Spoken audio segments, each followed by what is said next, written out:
with you.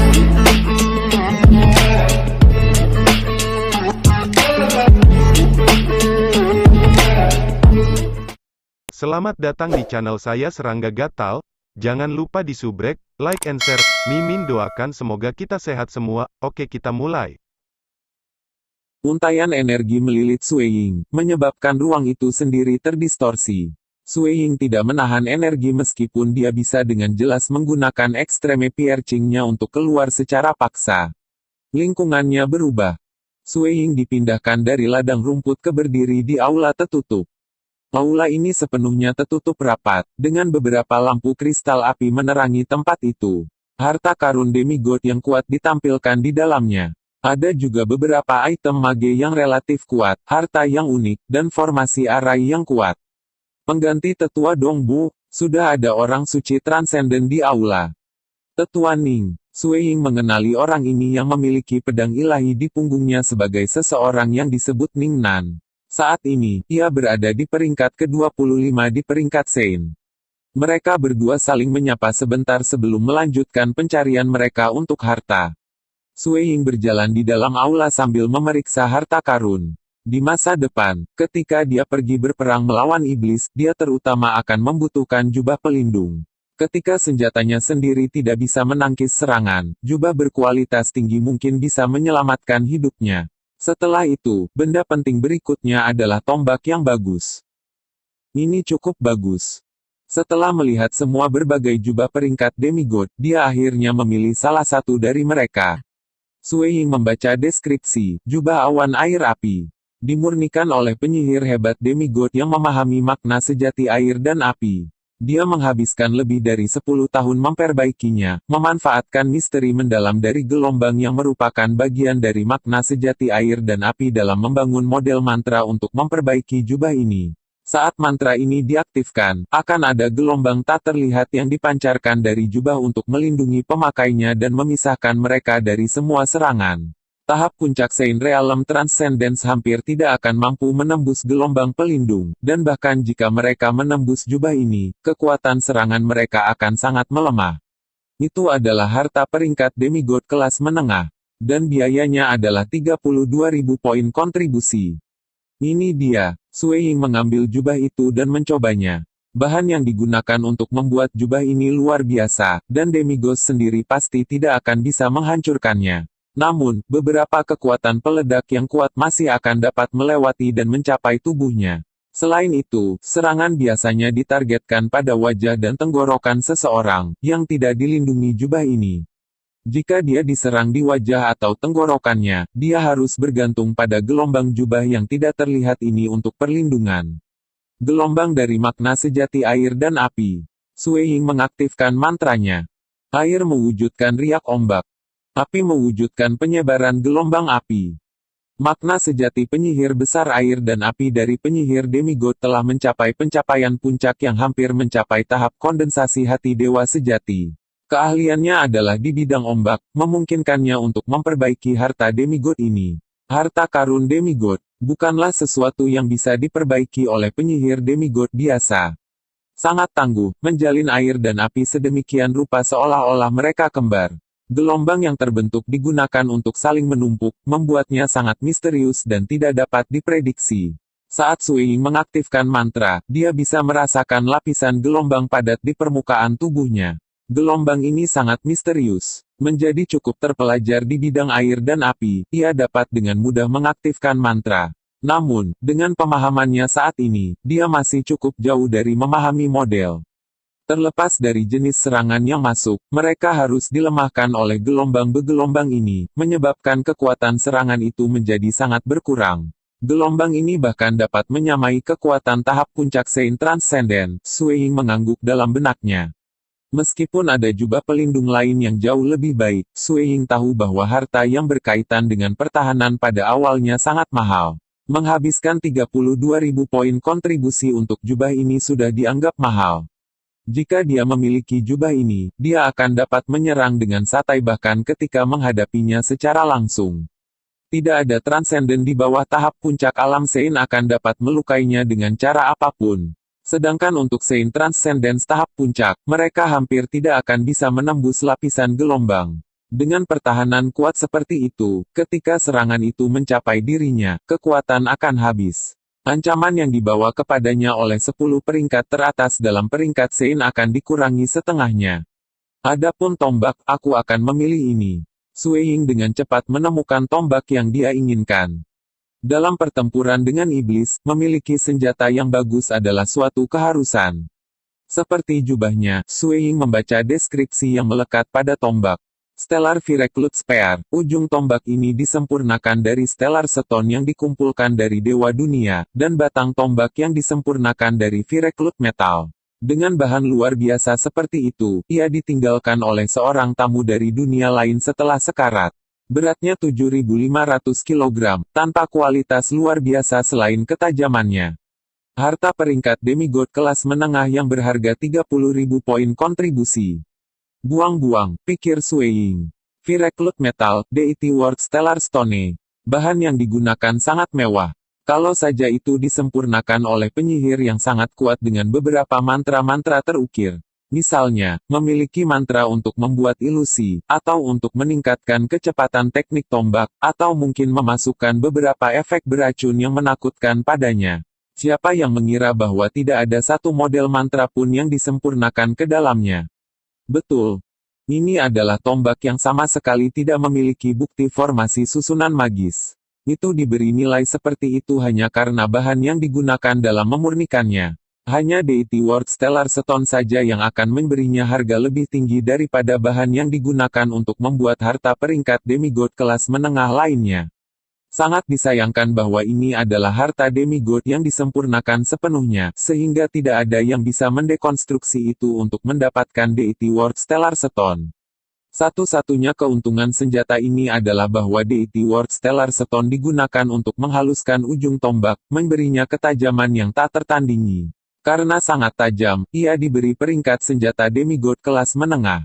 Harganya juga selangit. Biasanya, harta jenis serangan lebih murah daripada harta jenis pertahanan, namun tombak ini memiliki harga yang mirip dengan jubah tipe pertahanan. Apa yang aku lihat di tombak ini adalah ketajamannya, Sui Ying menyeringai. Extreme Piercing pastinya dapat dipasangkan dengan ketajaman unggul tombak ini. Siapa yang bisa memblokir indik aku setelah menggunakan tombak ini? Sui Ying membayar poin kontribusi untuk item tersebut. Total biaya Water Fire Cloud Robe, Stellar Recruit Spear, dan 3 set formasi arai yang kuat ditambahkan hingga total 79.000 poin kontribusi. Itu lebih dari apa yang dia rencanakan untuk dihabiskan lebih dari 10.000 poin kontribusi. Lagi pula, bertukar poin untuk harta semacam itu adalah sesuatu yang tidak pernah bisa diperkirakan secara akurat. Jadi bagaimana jika dia melampaui batas? Dengan mengejar dan membunuh lebih banyak iblis, dia masih bisa mendapatkan lebih banyak hadiah. Selain itu, Stellar Recruit Spear ini adalah suatu keharusan karena itu sangat meningkatkan kekuatan tempurnya sendiri. Ranking Transcendent dan Legenda Fraksi Daois Air telah menyelesaikan pertukaran harta karun mereka. Setelah tengah hari, semua orang mulai berangkat. Naik ke kapal. Sebuah kapal terbang raksasa turun di pintu masuk kuil fraksi Daois Air. Dengan rambut putihnya yang berkibar-kibar, Ciki Yubai berdiri di atas kapal perang. Mengirim berbagai peringkat transenden dan legenda kembali ke kota asal mereka adalah tanggung jawabnya. Dengan arti sejati dari Void Cleavage, dan menjadi seorang demigod. Mengirim mereka kembali dengan cepat dan aman adalah tugas yang harusnya dia kuasai. Ini adalah rute yang akan kita ambil, nanti, Transcendent. Aku akan mengirim kamu masing-masing dan semua orang kembali. Adapun peringkat legenda, lihat rute dengan hati-hati untuk memutuskan di mana kamu akan turun, kata Ciki Yubai.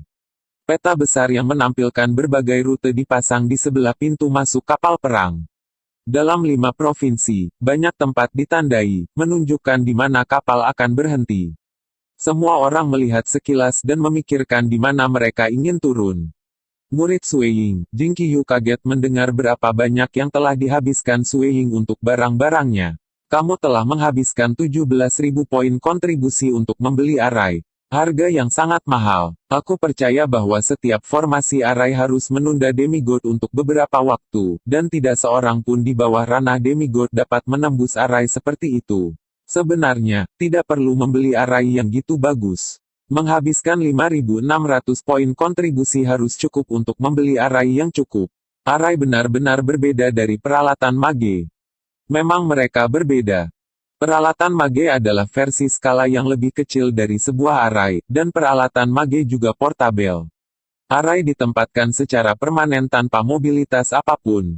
Selain itu, area yang dikelilingi oleh formasi arai sangat besar. Akibatnya, kesulitan dalam menempatkan arai dapat dilihat.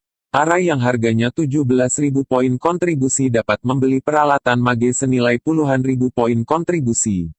Karena susunan sangat kuat dan relatif lebih murah daripada peralatan penyihir, di banyak provinsi dan kabupaten biasanya ada beberapa susunan besar yang diletakkan di dalamnya. Aku puas dengan apa yang aku habiskan untuk arai. Ngomong-ngomong, Jingqiyu, aku melihat bahwa rencana untuk mengejar iblis telah diturunkan kepada kita. Apakah kamu ditugaskan pada paruh pertama tahun ini atau paruh kedua tahun ini? Sui Ying bertanya. Setiap transenden harus mencari dan membunuh iblis-iblis itu, tapi mustahil bagi mereka untuk selalu mencari. Menurut rencana itu, setiap transenden harus berkomitmen setengah tahun dari waktu mereka untuk misi ini. Itu adalah rencana penyebaran terpadu yang dibuat oleh Istana Infernal. Setengah dari transenden akan bekerja pada paruh pertama tahun ini, sedangkan separuh lainnya dari transenden akan bekerja pada paruh kedua tahun ini. Rencana ini memungkinkan mereka untuk bergiliran mencari iblis. Dan periode setengah tahun di mana mereka beristirahat dapat digunakan untuk berkultivasi secara damai. Aku ditugaskan pada paruh pertama tahun ini, Jingqiyu tertawa. Besok adalah hari ketika aku harus mulai mencari iblis untuk dibunuh. Bagaimana dengan kamu? Aku juga ditugaskan ke babak pertama, Sui Ying tersenyum. Tampaknya hari ini, aku harus menyusahkanmu untuk membantuku mengatur arai. Ini semua adalah arai yang dibangun sepenuhnya. Yang harus kamu lakukan adalah menempatkan mereka ke dalam formasi. Sederhana saja, setengah jam seharusnya sudah cukup, Jingqiyu mengangguk. Keduanya bersandar di jendela, mengobrol satu sama lain. Mereka mengisolasi diri agar suara mereka tidak bocor. Tidak ada yang mengganggu mereka. Lagi pula, hanya ada gitu banyak transenden di dalam kapal. Setengah jam kemudian setelah meninggalkan fraksi Daois Air. Perhentian berikutnya, Provinsi Sun yang tenang, Kabupaten Sungai Azure, Kota Ritus Air, suara Ciki Yubai bergema. Mereka yang turun, tolong bersiap-siap untuk pergi. Setelah mengucapkan kata-kata itu, Ciki Yubai menoleh untuk melihat Sui Ying. Sui Ying dan Jingqiyu keduanya berdiri. Ketika mereka berjalan ke depan. Sui Ying, kamu harus berhati-hati di masa depan, Ciki Yubai mengirimkan pesan. Jangan mencoba terlalu berani. Pemahaman makna sejati kamu lebih penting.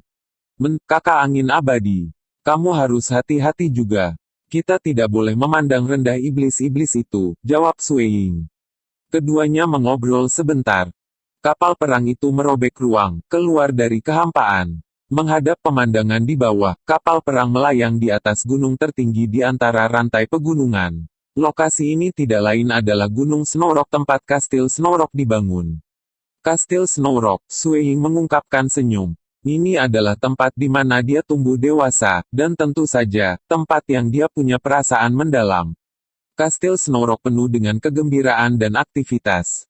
Markis, Marchioness, dan dua tuan muda mereka telah kembali. Penduduk kastil terutama berharap untuk bertemu tuan muda dikabarkan, Dongbo Sui Ying, yang merupakan transenden legendaris. Sui Ying berjalan di sepanjang puncak gunung. Dia menarik napas dalam-dalam, menyerap aroma tanah di bumi. Dia tersenyum ketika gigitan dingin yang dingin memenuhi paru-parunya. Ini bau rumah, tempat dia dibesarkan. Musim itu awal musim semi. Karena Waterritest Town terletak dekat dengan bagian paling utara dari benua serta Great Snowy Plains, area yang luas dari puncak masih memiliki akumulasi salju.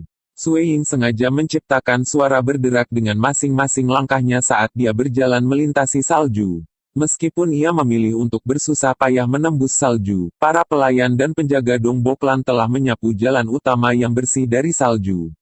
Salam, Tuan Sueying. Seorang lelaki tua berpakaian putih bertemu dengannya, tersenyum dan membungkuk hormat.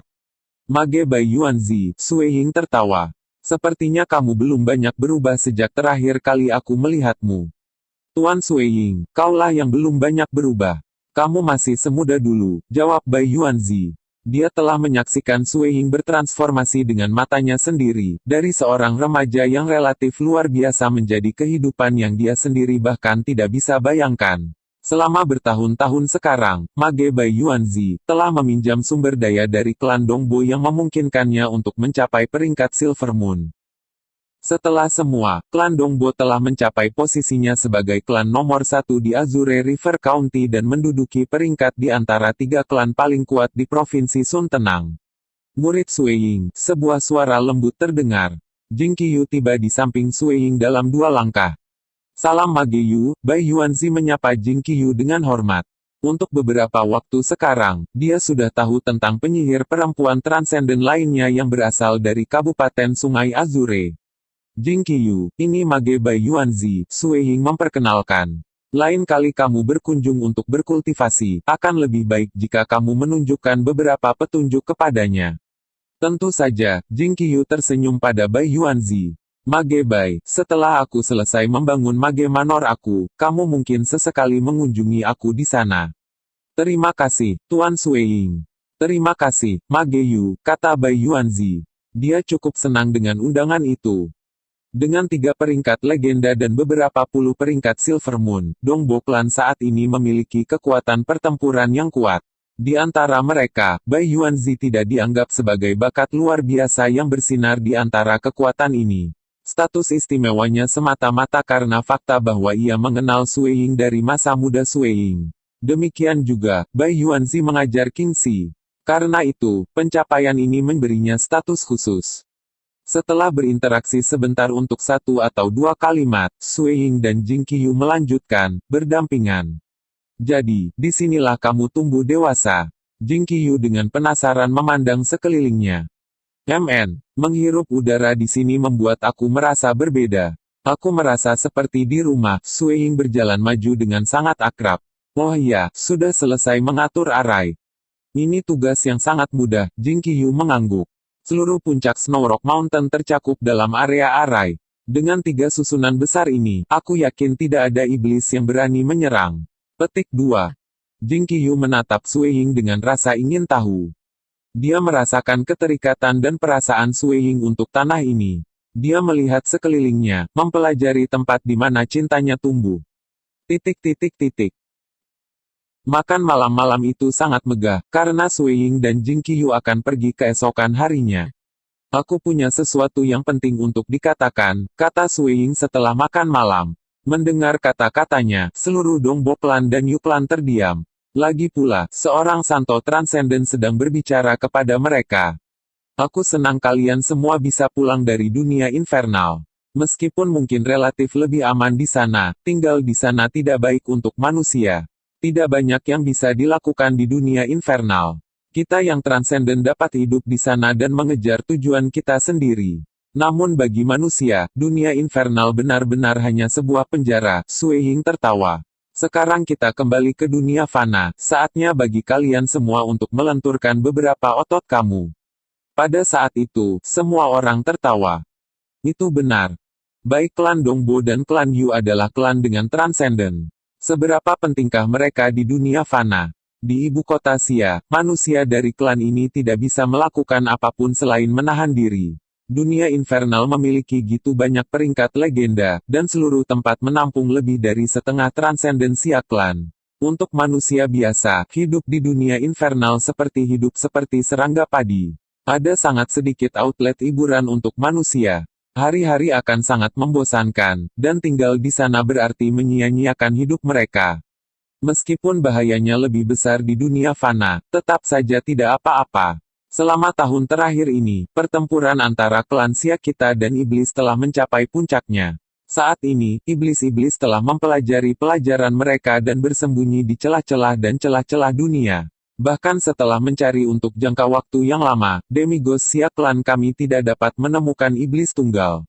Akibatnya, mereka memutuskan untuk mengirimi kami Transcendent kembali untuk membantu mereka mencari iblis. Sue Ying tertawa keras. Mereka sangat pandai bersembunyi. Ini menunjukkan bahwa pertempuran antara klan Xia kita dan iblis telah berubah dari serangan frontal menjadi konflik mencari dan menemukan. Semakin mereka bersembunyi, semakin sedikit ancaman bagi manusia. Dengan demikian, ini adalah periode waktu terbaik bagi semua orang untuk kembali. Ada beberapa tempat yang sangat aman. Salah satu surga yang aman adalah Kastil Snorok aku. Aku berani mengatakan bahwa iblis abis itu tidak akan berani menyerang di sini. Mungkin beberapa iblis puncak mungkin dapat menerobos arai, tapi mereka masih membutuhkan waktu yang lama untuk menerobos arai. Selama periode waktu ini, kamu dapat mengirim pesan untuk bantuan. Dalam waktu satu nafas, akan ada demigos manusia bergegas untuk membantu kamu. Sue Ying tertawa. Jadi, kalian semua bisa tenang. Aku sudah membaca banyak buku tentang sejarah Xia klan kami, dan aku berani mengatakan bahwa iblis ini sangat licik, bijaksana, dan egois. Mereka tidak akan berani bertaruh dengan hidup mereka. Kemungkinan lokasi ini menghadapi serangan dari iblis demigod lebih kecil daripada peluang untuk sepotong emas jatuh dari langit. Tempat aman lainnya adalah Akademi Angin Abadi. Ini adalah lokasi Keni of Eternal Wind. Kingxi, karena kamu dan temanmu adalah bagian dari Akademi Angin Abadi, kamu diizinkan masuk ke Akademi. Tapi tempat berlindung paling penting bagi kalian semua adalah provinsi. Bahkan ketika iblis pertama kali memulai invasi mereka, tidak ada dari mereka yang berani menyerang ke provinsi, lanjut Sue Ying. Setiap satu dari 19 provinsi Xia Klan memiliki pertahanan mereka diperkuat selama beberapa generasi. Setiap provinsi sekarang memiliki banyak set arai yang melindungi mereka. Bahkan ada arai yang lebih kuat yang melindungi provinsi daripada di sini di Kastil Snorok aku. Saat iblis demigod menyerang tempat-tempat itu, arai akan dipicu, dan iblis demigod tidak akan bisa melarikan diri. Adapun iblis yang lebih lemah, mereka pasti akan mati ketika menghadapi arai. 3 tempat ini sangat aman. Area teraman berikutnya adalah negara. Arai mereka relatif tangguh juga, dan kamu selalu dapat melakukan perjalanan ke negara itu jika kamu mau. Hanya iblis yang paling kuat yang akan berani mengabaikan kekuatan arai itu, kata Sue Ying. Baiklah. Sekarang setelah aku menjelaskan kepada kamu semua tentang tempat-tempat yang aman, aku berharap bahwa di masa depan, kegiatan klan Dongbo aku dan klan Yusi kamu akan tergantung pada keputusan kamu sendiri. Iya nih. Terima kasih, Tuan Dongbo. Anggota Yusi klan segera menyatakan terima kasih mereka. Mereka semua sangat senang dan senang melihat Jingqiyu klan mereka semakin dekat dengan Sue Ying. Di mata mereka, Jingqiyu adalah penyihir wanita transenden yang sangat cantik, dan Sue Ying adalah seseorang yang telah menjadi santo transenden setelah berkultivasi hanya dalam waktu singkat, dengan harapan menjadi demigod. Tentu saja mereka mendukung hubungan mereka. Saudaraku, aku bosan di rumah. Aku akan pergi dengan Yaer dan sisanya kembali ke Eternal Wind Academy, kata adik laki-laki Sue Ying, Kingxi. Baiklah, Sue Ying tidak berusaha menghentikannya. Meskipun Kingxi mungkin tampak muda, pada kenyataannya, dia mencapai usia 50 tahun. Tentu saja, membandingkan usianya saat ini dengan umurnya 200 tahun, ia masih relatif muda. Pertempuran dengan iblis mungkin berlangsung lebih dari 1000 tahun. Sue Ying pasti tidak ingin melihat adik laki-lakinya hidup seperti serangga padi seumur hidupnya. Klan Dongbo dan klan Yusi, yang keduanya merupakan klan di puncak, sekali lagi menerima kekuatan dan otoritas regional mereka setelah kembali dari dunia infernal. Semuanya kembali normal di dunia klan Xia. Tentu saja, ini dikaitkan dengan fakta bahwa akan selalu ada manusia transenden mengejar dan membunuh iblis. Demigos manusia ditempatkan di berbagai wilayah di dunia. Pengaturan ini memungkinkan mereka untuk selalu waspada dan memiliki kemampuan untuk bergegas membantu siapa saja di wilayah mereka. Justru karena tekanan transenden yang sangat besar ini, hampir 10.000 iblis yang tersisa telah memutuskan untuk bersembunyi. Semakin dalam iblis bersembunyi, semakin tidak aktif mereka. Bersembunyi seperti ini adalah pilihan teraman mereka. Bagaimanapun, iblis yang berani mengambil risiko pasti akan dibunuh oleh manusia. Mari berpisah dengan kami di sini. Itu fajar hari kedua. Di udara di atas Snow Rock Mountain, Sui Ying dan Jing Qiyu saling tersenyum. Dua transenden yang bepergian bersama untuk mengejar jejak iblis akan terlalu mencolok dan tidak efisien. Bagaimanapun, Istana Infernal sudah melarang situasi seperti itu. Murid Sui Ying, kamu harus menjaga diri sendiri, kata Jing Qiyu. Kamu juga, jawab Sui Ying. Segera, keduanya pergi dengan cara yang berbeda. Jing Qiyu berubah menjadi sungai dan terbang menuju bagian selatan wilayah itu. Adapun Sui Ying, ia terbang menuju ujung barat kota Ritus Air. Sekian dulu update-annya, tunggu lanjutannya di channel saya Serangga Gatal, di subscribe ya guys. Terima kasih.